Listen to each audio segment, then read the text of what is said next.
Atong kauban ng mga workers sa gobyerno. Wala naminaw ko, mga abnok. Labing tinood, na-touch ko sa inyong invocation kanina. No? Nag-amo, nag-sahad, nag-promise sa kayuhan sa atong nasod o sa kayuhan sa atong mga mamamayan.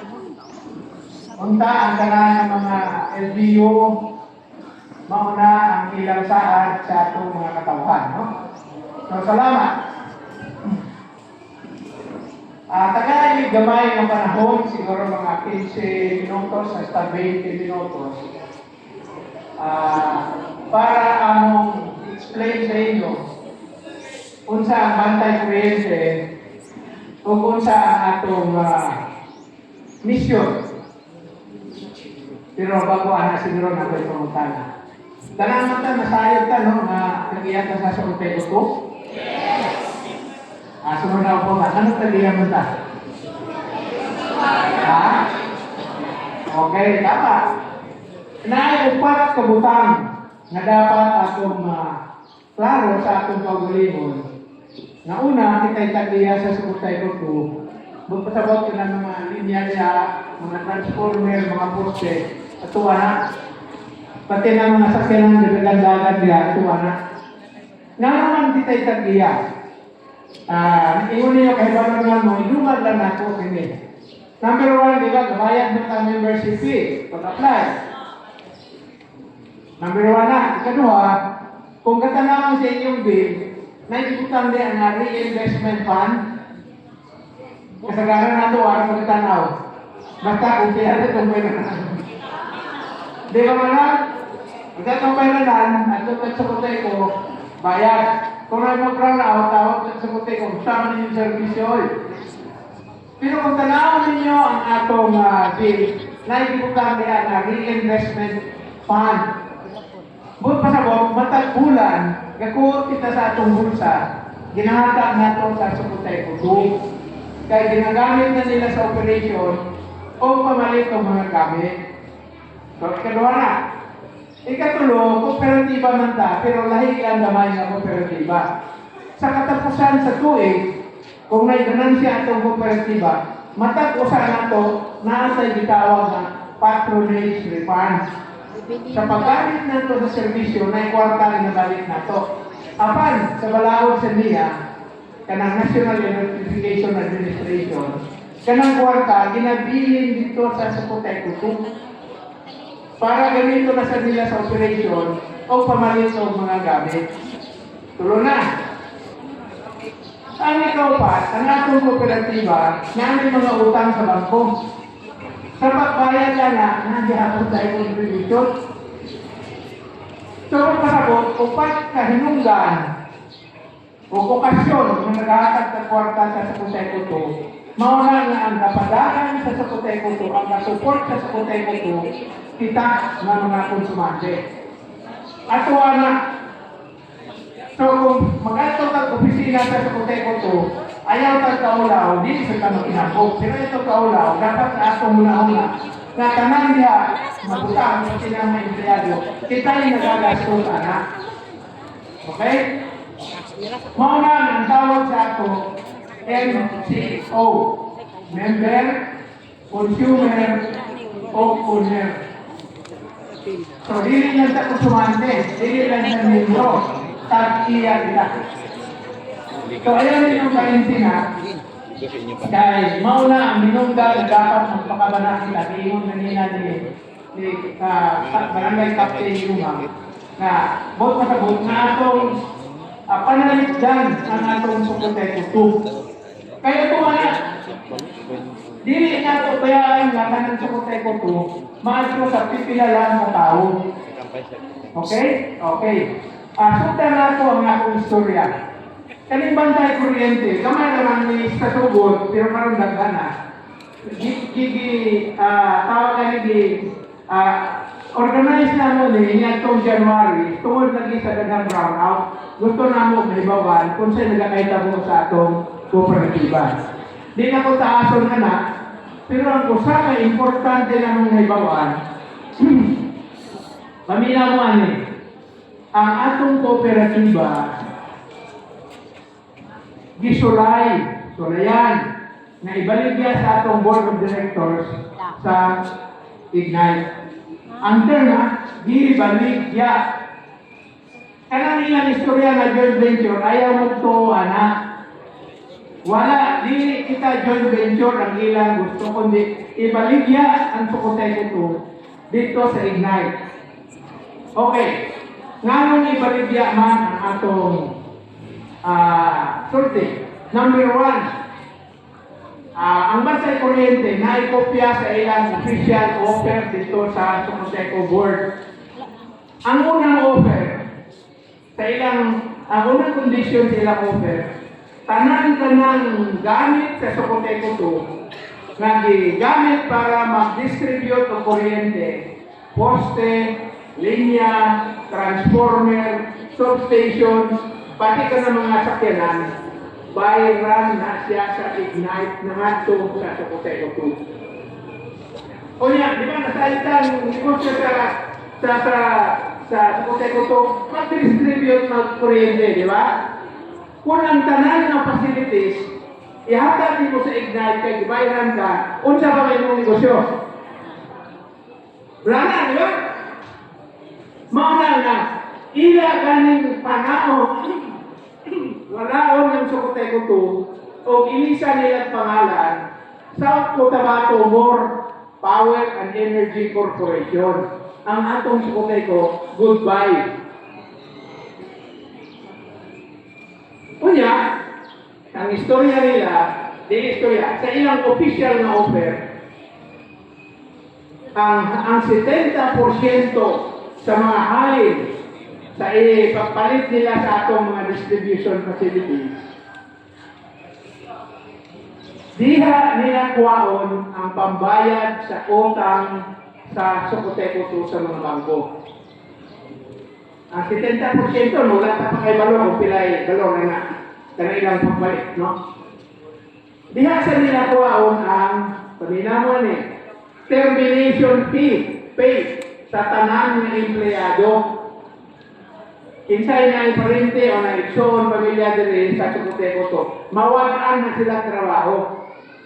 Tangtangon sila tanan, bayaran sila separation pay, o mamili na lang sila kung kinsa ilang i-hire. Kani official offer na, may dokumento, anak. Kung nasa ilang maglalis ka na mo, ipakita na mo ilang isabit sa Sukoteko Board. Kung, remember natin, kwarta din sa Sukoteko to? Yeah. Katong hikan sa upat kanina? Yes. Kung napay mabili, pagbayad ng mga utang, pagbayad sa termination pay sa mga employees, mautoy bahin-bahinon sa ato. Nya ko'y na. Pero ang pangutan, kung napay mabilin. Na. Okay?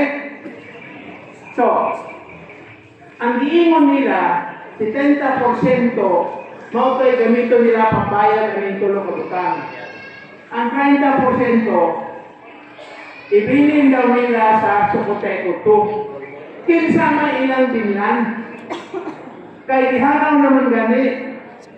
Kinsa man ilang binlan na kitang mga MCO nga mawin tagiya, ihanaw masad. Ang mga employees, gitamtang mandaran. Kinsa ilang binlan atong 30%. Ang binlan nila na katong ilang mga amigo. Katong nakampi sa ilang karon. So, ang 70% tag-iya Ignite Power or More Power, ang 30% ihatag nila sa ilang mga kaalyado. Asa naman na? Wala. Okay? Pagpasabot, kung sila nang managya, privado naman ang kumpanya, wala na tayo say, di ba? Kung pila ilang ibutang na rata sa kuryente, 14 ba na o 15, wala ka na may reklamuhan, kaya wala ka may kumprendiba. Bayan naman ta, di ba? Now, gamay na ng panahon.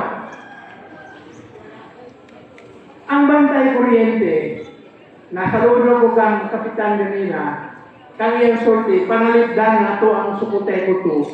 Kay ato na, mauna nga nagasuri ni sa tibuok area sa sukutay ko to. Tarangani, Pulumulok, Tupi, Jensan, Maitong, Glan, ginatuan na muna. Kami mga volunteers naman eh, sa Bantay Kuryente nga. Ginistorya na mo ng istorya sa inyo para masaya na to. Wala ni kontra bisang kinsa. Wala ni kontra sa Ignite. Wala ni kontra sa Meralco. Wala sa ni pabor sa Ignite. Wala sa ni pabor sa Meralco. Wala sa ni pabor sa CDA. Kaya na may mga CDA na gusto mag-convert. Ang amo lang, na unta, kung kinahanglan mangita o partner, ang sukuteko ko kay tinod man sa may mga problema ang atong sukuteko ko, wala na tayo panahon i-discuss na. Pero mga problema na taas atong system loss, kulang sa kwarta, o niya, napay mga kwarta na missing diya, na atay 2.5 billion pesos na kwarta na to, na dili nila ma-account na ron. Isa'y accountant diya, sa ato, 2.5 billion pesos na dili makitaan kung asa nag-adto. Okay? Mauna nga, kulang sa kwarta, munang hinungdan sige brown out, kay karaan na itong mga gamit, walay kwarta i-release, walay kwarta i-repair, kay murag na yung mga, sana, pupus-pupus. Dili lang ito mag-akyusa, basta nga ito libawan nga, na-missing na 2.5 billion pesos. Muna hinundan nga, dili may lisa ng atong mga karaan na gamit. Muna nga, mag-sige brown out. Namatay mga sakyanan, namatay mga motorsiklo, namatay refrigerator, tanang gamit, aircon. Kung karaan na gani na, mag-awok ng yun na, kung dili i-repair, kung dili i-insan. Okay? Giingon na ito ganina ang atong tumong, maghatag ng mga informasyon para mapanalipdan nato ang sukuteko 2. O wala taga-pabor o kakontra bisan sa kinsa. Unsay atong ginakontra? Ang atong ginakontra kanang ilang illegal na pagbaligya sa sukuteko 2 dito sa Ignite. Nganong illegal man? Kita itagiya. Nangayo ba sila o tugot na to, obligyan na. Nagsorry ang Sukuteko Board, mga NGO. Paminaw na mo, pinanganak ang partner. Sugot ba mo, nga ibaligyan na to ang atong distribution facility sa Ignite? Kinsa atuwa na. Wala man. Bisan, asa atuwa na mo, wala man. Mauna ang unang himo nila na illegal. Sa balaod manggot, kaniya, o sa balaod sa DOE, tanan nga dakong desisyon sa usa ka electric cooperative mangutana sa mga daliya. Kung musugot sila o dili. Wala man, mo na bitaw na naging na nato ni Bantay Kuryente kay gilimbungan man ta. Naghimo na sila desisyon na wala kay balo. Labing tinuod, kung wala na diskubrihan sa Bantay Kuryente ang ilang kabuhang, pag mata nato atong March 31, ang tagiyaw nasa atong Sukuteko 2, Ignite Power na. Kaya nagpirmahan na sila. Mauna nga, nagkontrata Mayo, dili lang kita. Ikso ni Barangay Captain Yumang, si Vice Mayor Yumang, nakadungog mangyod mo sa iyang mga pronouncement sa SP kontra si Ani kay una-una na makat sila sa amo, number 2, illegal ka na ilang himo, number 3, wala sila na himo o bidding. Okay? So matungunang sayo illegal. Wala kita kay balo, wala kang nanghatas o atong pagtugot. May baligya. Number 2, sa balaod ng God, kung naay pipila ka kumpanya nga interesado na himong partner sa Sukuteko 2, punta ilang ibiging. Tayo man na atong balaod sa barangay. Bisan gani magpalit mo mga office supplies, di ba? Mag-canvas mo, mag-bid. Kani atong sa Coteco to, nga billion, siguro mga, ang net worth na mga 7 billion pesos, sila rin ang pirma. Nga namin nag-offer ng Meralco o kaning Ignite. Unta, sa palaod ng ilang himo, i-announce nila na o kaning naiguhang kumpanya na gusto makipag-partner sa ato. Mauni ang ila na offer sa ato. Asa man diha ang tanaw ninyo, makaayo na to. Kita mo sa diagod. Kung unsay atong desisyon, mauunta ang ilang timuon. Ikaduha ang napuntos na illegal ng ilang himo. Kay walay public bidding na tanan nga government procurement, tanan nga government transaction na mag-involve sa panagkiya sa Coteco to, tinangan si public bidding. Ang ikatulo, ako na na-discuss nila nga di joint venture ni ilang offer, kundi 100% takeover. Si Vice Mayor yung isulti dito sa SP, you are asking us to surrender our ownership of Coteco 2. You are asking us to give up our control of Coteco 2. Kay kamo na lang mag-manage, kamoy manag-iya, kamoy mag-control. Both sabot, inyong wadon ang kooperatiba o inyong wadon ang katungod sa atong mga NCO. Mao na ang gist o summary sa ingon ni Vice Mayor. Dili eksakto nga mao na, pero mao na iyang mensahe sa dito sa Ignite, no? O sa Coteco Board. So, sa among pananaw, o sa pananaw ni Vice Mayor, niyang konseho, kinahanglan atong supako ni.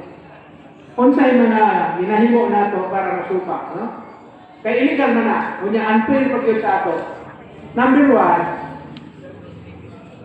naipipila ka grupo nga mag-file og kaso sa korte para masupak magundang ni ilang sabot. Number one, experience mo niingon na we're going to file a case. Nag-resolution na sila atong niaging simana. Ang bantay kuryente, ready na among dokumento. Mag-file og kaso sa ombudsman. Kung dili karong simana, sunod simana, medyo nidugay kay siyempre gipreparahan nato ang mga dokumento. Ang akong nahibawan, si Atty. Vic Garcia, kanang PDP laban gudre. Mag-file og kaso, kung dili karong simana, sunod sa na simana. O mag-uban sa iya, akong nahibawan sa ang simbahang Katoliko. Mag-appeal sa kaso niya kontra banda kanilang sabot. So palakpakan na ito ang atong simbahan o si Atty. Vic Garcia, no? Nasa ko yung naibawan na naay group sa retired judges na ga-prepare sa o file o kaso kontra aning illegal na transaksyon nila, no? So mauna ang unang step. Ikaduhang step, nagpatawag ang atong kooperatiba o AGMA, tayo ng AGMA, Annual General Membership Assembly, karong June 27. Posible na dito nila kita pangutanon kung musugot ba ta ibaligya ang atong Coteco 2 dito sa Ignite. Ang tubag nato siyempre ang saman. No. So pag abot ka ng higayon na nai-referendum, June 27 man na o gano'n saman, ang pangutanan nila diya sa balaod, siyempre naman, sugot na mo ng Coteco 2, baligyan na to, although ang ilang gamiton joint venture, pangilagot, ibaligyan na to sa Ignite, yes or no. So, nasayod na ta sa atong tubag, no. Muna ikaduha na ito nga dapat tumuon. Ang ikatulo, ipahibalo na ito sa atong mga kauban na owners sa iya sa Coteco 2 na maunahin nagkakahitabo. O kamo na mismo ang mag-explain sa ila, naghatag nila og mga gamay na leaflets na diha ang atong plano sa atong himuon nga masupa kaning binuang paglimot, pagloko o pangilan sa atong Sukoteko board. Dili nato kontra ang Sukoteko, to ang kontra nato katong gihimo sa ilang board of directors. Wala taga kontra sa Ignite. Kaya sila nag-offer, tagaan man sila. Wala taga kontra sa Miraco, may interesado sa sila, ilahanak. So, gawas sa pagno ang atong hangyoon sa korte na ibalik nila sa uno ang pagpili sa partner sa atong Sukoteko. Tubot pasabot, ipagi sa competitive bidding. Kaya, hindi rin akong ginanang example na i-explain na dahil ba mo na. Ipaagi lang sa competitive bidding para kung kinsay atong gustong mahimong partner sa Sukoteko to nato, kung gusto ta magpa-partner, mautoy masunod. Kung Ignite atong piliyon, fine, okay. Kung Miraco, fine, okay. Kung mag-convert ka sa CDA, fine, okay. At least nag-decide kita na nasayod kita kung unsay atong ginapilian. Dili karon nga papirmaho na lang ta sa yes or no na nagsabot na di ay sila. Okay? So, mauna na ang among gustong ipasabot, ipaabot sa inyo. Gusto ko itong ingon ni Kapitan Manila, magtinabangay kita na panaliddan nato ang Sukoteko 2. Magtinabangay kita na panaliddan nato ang panagiya nato sa Sukoteko 2. Magtinabangay kita na ang mga empleyado sa Sukoteko 2 magpadayon sa ilang panarbaho o ilang livelihood. O ang tubang diha sa atong bahay, simple lang. No, pag-referendum, o pahibaloon sa tanan, atong masilingan, atong pamilya, kung unsa na ilang ginahimo na paglimot o pangloko o pag-ilat sa ato. No? So, daghang salamat sa inyong panahon. Ambot kung